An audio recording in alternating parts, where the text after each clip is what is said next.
Buenos días, ¿cómo están chicos? Espero que todo bien. Ahora vamos a dar continuidad a la clase correspondiente a la bolilla 1.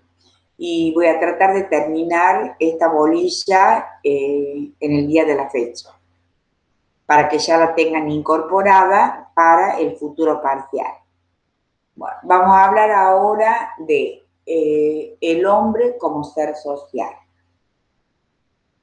Partimos de una premisa muy importante: el hombre no nace social, el hombre se hace social. ¿Cómo? A través de un proceso que se denomina de sociabilización. ¿Quién tiene a su cargo este proceso de sociabilización? Lo tiene la familia, que lo vamos a ver quizás también detenidamente en la bolilla 7 de sus programas. Bien, ¿para qué decimos? Decimos que el hombre no es un ser social. Y ahí me gustaría darles una definición de un autor inglés, William Wood, que dice, eh, el hombre nace siendo un ser biológico y la familia es la encargada de transformarlo en un ser humano. Claro, si nosotros desmembramos esta pequeña definición y tan profunda, decimos, nacemos seres biológicos, bio es vida, es decir, nacemos seres con vida. Pero quien se encarga de transformarnos a nosotros en seres humanos es la familia. Porque, a ver, nos imaginemos como un puente, imaginariamente, donde yo, individuo, de la mano de mi familia, se entiende simbólicamente, atravieso ese puente y al final me espera la sociedad. Es decir, yo entro en contacto con los demás hombres. Si yo no me sociabilizo, sería una persona completamente aislada. Bueno, ustedes van a ver, yo doy un ejemplo distinto, que en definitiva dice lo mismo, que, que dan sus libros. Bueno, relata una historia, una película, creo que fue Ana de los Milagros. Ella era una niña que la habían dejado en la selva y se crió con sus animales. Cuando la rescatan y la incorporan a la sociedad, tras un largo proceso, logran sociabilizarla y sobrevive. Como también les puedo decir que se ven películas en donde se rescata a gente que es selvática y no pueden ser reincorporados en la sociedad y mueren porque no es su hábitat natural. Entonces quiere decir que en la naturaleza del hombre está el ser individual por un lado y el ser social por el otro. Si nosotros nos preguntamos qué somos, seres más individuales que sociales, bueno, los sociólogos en general dirían que es equilibradamente lo mismo, es exacto, el ser individual y el ser social.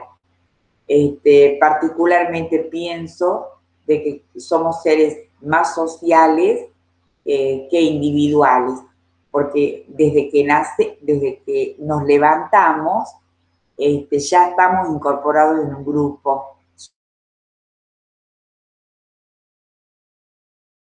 interactuamos con compañeros, en la familia, con grupos de amigos, con grupos de oración, con grupos, si pertenezco a un grupo religioso, quiere decir entonces que nosotros estamos permanentemente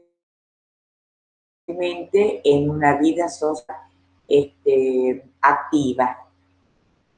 Por supuesto que el ser social trae muchas ventajas, la sociedad te domestica, te hace tener tal o cual comportamiento, te da parámetros para saber vivir, te enseña a saludar, te enseña a respetar, te enseña a poner límites. Como uno normalmente dice, mi libertad empieza y termina donde comienza la libertad de los demás. Todo esto todo esto es consecuencia de ser un ser social. El hombre vive para los demás hombres. Pero no solamente el hombre es hombre porque vive para los demás hombres. Eso quiere decir que el hombre es feliz en la medida en que se siente apreciado, considerado, podemos decir también valorado por otros hombres. O sea que el hombre es un animal comparativo. Sí, efectivamente también es comparativo, es también competitivo. El hombre es un ser competitivo por excelencia. El hombre también nace para servir a los demás, para ser útil, que sería como un paradigma ideal. Me parece muy importante eso. Servir, toda la naturaleza es un anhelo que está al servicio, como decía Gabriela Mistral, que está al servicio de otras personas. El hombre también, depende, ¿no? Los prejuicios que uno tenga, el hombre también vive del qué dirán,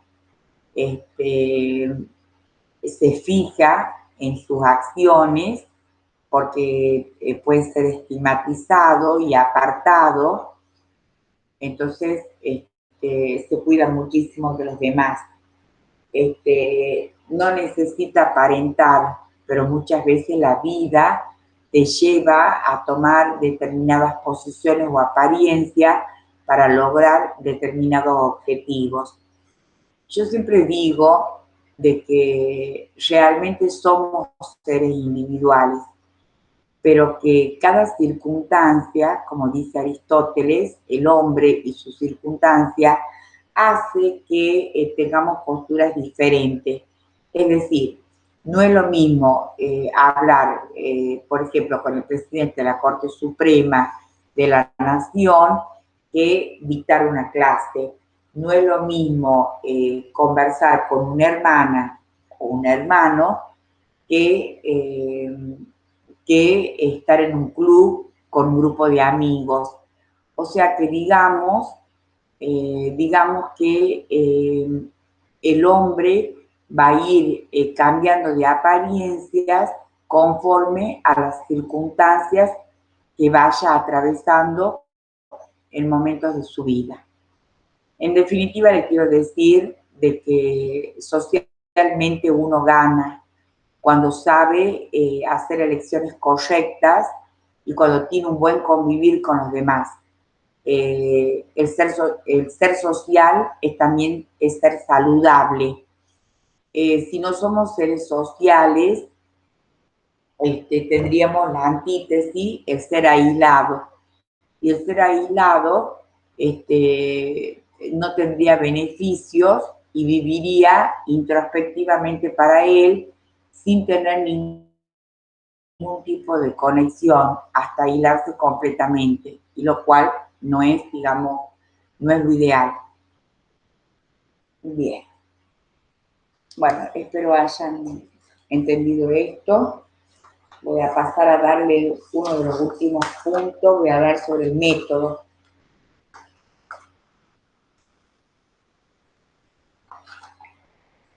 Bueno, ahora vamos a pasar a hablar del método. Les dije que voy a esbozar esta bolilla tratando de terminarle ya para que puedan incorporar al estudio de ustedes y de los parciales. Por supuesto, lean sus apuntes, sus libros, completen lo que tengan que completar también. Bueno, vamos a ver cuál es el método que utiliza la sociología. Vamos a comenzar diciendo que método es un conjunto de procedimientos para obtener un determinado fin. Con esto les quiero decir que se opone completamente a la improvisación o al azar. Implica en sí mismo el método un fin, un plan, un programa que está destinado a obtener un determinado conocimiento. ¿Cuál es la importancia del método? El método es un medio seguro, es un medio fácil, es un medio rápido para conseguir el fin propuesto. Bueno, ¿cómo lo podemos clasificar al método? El método lo podemos clasificar en general, y nosotros aplicamos un método para todas las ciencias, y particular cuando el método es propio de una ciencia determinada. El método general puede ser clasificado de la siguiente manera. Y ahí podemos poner, por la forma de la aprehensión, puede ser directo, intuitivo o indirecto, discursivo. Por el modo de proceder, puede ser analítico o sintético. Por el predominio de la facultad puede ser empírico o puede ser especulativo. Si yo les dije por el modo de proceder analítico, puede ser por abstracción o inducción, y el sintético es deducción.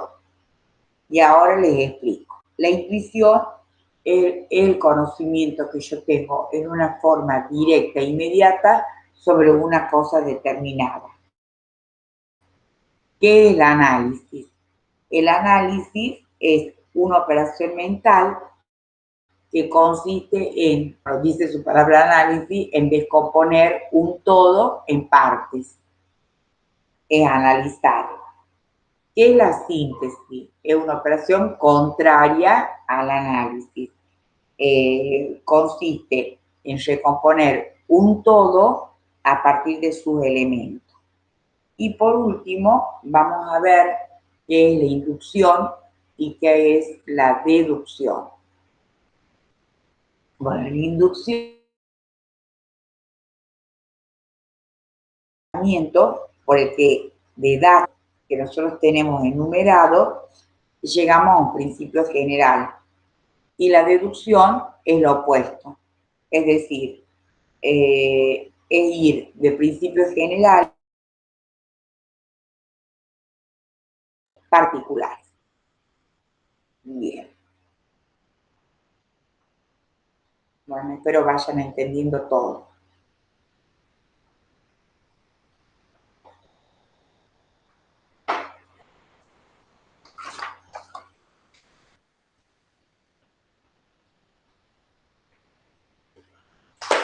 Bien.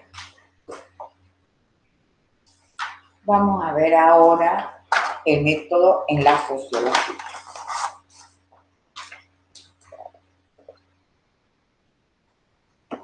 Bueno, ahora nos interesa entonces abocarnos a la materia que nos estamos estudiando y determinar cuál es el método sociológico, teniendo presente siempre que el comportamiento humano es un comportamiento totalmente libre.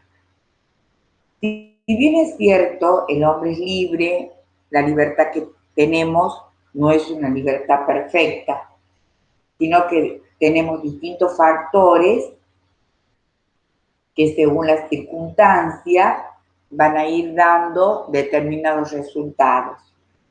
En segundo lugar, siendo la sociología una ciencia que persigue estudiar los comportamientos humanos, que permitan hacer predicciones o por lo menos aproximarnos o dar una probabilidad sobre un hecho determinado. Por lo tanto, el método que utiliza la sociología es un método empírico inductivo e hipotético deductivo, es decir, para poder entender el comportamiento humano y ser capaz de entender, digamos, completamos este método científico con la comprensión, que es un método que utilizan generalmente las ciencias culturales. Bien.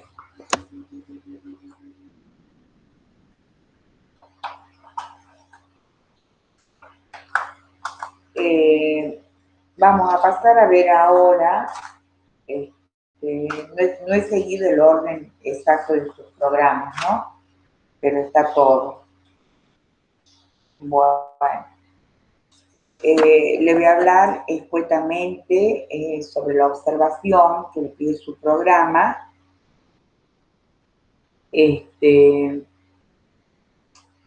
Bueno, la observación es un método muy antiguo de investigación. Consiste en captar un fenómeno determinado por los sentidos. Es decir,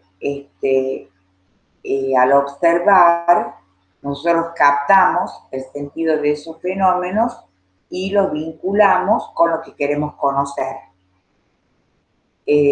Ustedes saben que es una ciencia que está basada en índices e indicadores, es decir, las tendencias muestran que la sociología no deja de ser en cierto modo un tanto por ciento o un porcentaje de algo, de un fenómeno determinado que estamos estudiando. Bueno, se llama índice a todo instrumento que es indirectamente un medio de medición, que consiste en atribuir valores numéricos a ciertas características del fenómeno. Y se llaman indicadores los datos que se utilizan para lograr esos índices. Es decir, es como cuando no quiero interferir en la política, en este tema, pero es aplicable. Por ejemplo, nosotros decimos el presidente, tal persona, el presidente de la nación ha bajado su imagen positiva un 10%. Esos son índices e indicadores, es observación, estadísticas, índices e indicadores. Por ejemplo, con el tema de la pandemia, el ministro de Salud, por ejemplo, ha bajado 2-3 puntos de la imagen que tenía al comienzo de su gestión.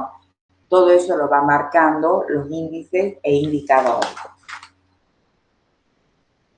Bueno, ya les dije también que era una ciencia estadística, de estadísticas puras. Y por último, hablaría sobre la entrevista, que es también importante, la importancia que tiene la entrevista es un método para obtener datos de una fuente determinada.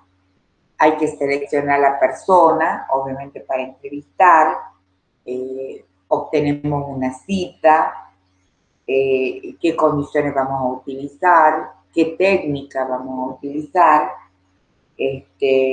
También se puede entrevistar en forma grupal, como un coloquio que podemos hacer bajo las mismas condiciones. Bueno, espero hayan comprendido. Con esto yo doy por finalizada la bolilla 1. He tocado todos los temas y si faltaría alguno, cualquier cosa se comunican conmigo y me dicen. Y ahora también les voy a subir la segunda parte que fue entrecortada por razones técnicas de la bolilla 1 para que puedan escucharme hablar sobre la ciencia de la sociología.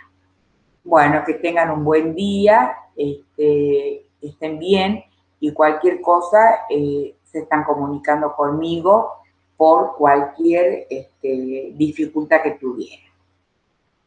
Que tengan un buen día entonces.